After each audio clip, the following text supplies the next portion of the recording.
Yo, what's up? Kamusta tayo mga tropa? Araw-araw tayo nag-grind.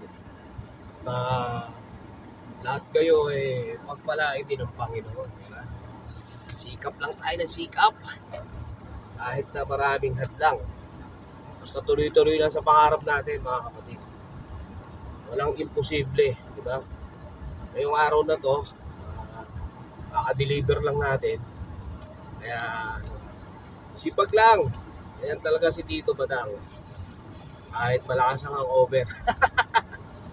Ingat kayo guys ha.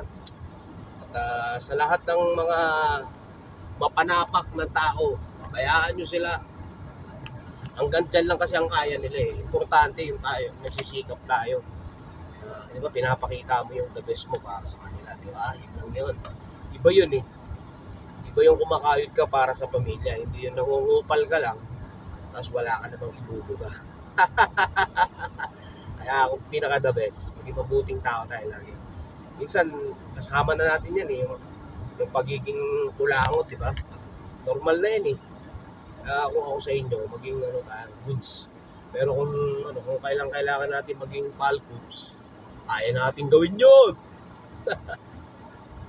Iniisip ko nga kung sino na naman ang ipopost ko para mag-trending na naman ako eh. Di ba? Panindigan ko na lang kaya yung ganun.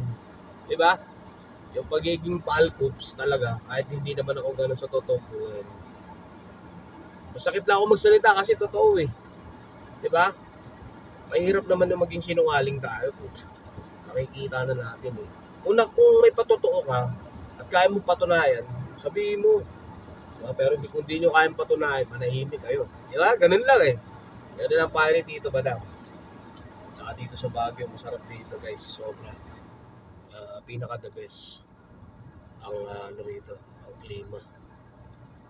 Sarap. Ang sarap talaga. Iinom ka ng malamig na buko juice o buko shake. Tanggal talaga hangover tsaka pagod eh. Di ba? Ganun ang buhay. Ilang naman yun pinaka the best. Kaya kayo mga kapatid, ingat kayo lagi. Lalo na sa panahon niya, maraming yung inggitero. Di ba? Ako lang kumikilo sa araw-araw na buhay namin. At hindi ako maasa sa asawa ko. Huwag niyo sasabihin na asawa ko nagpapakain sa akin. Buhay Reyna yung asawa ko. Ako napapagod araw-araw. Ganun ko kamahal yun.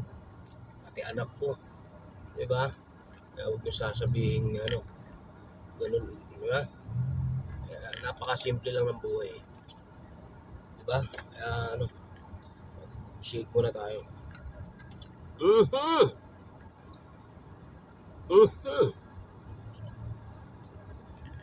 Ay, sarap ng buhay talaga. Kaya guys, ingat kayo ha.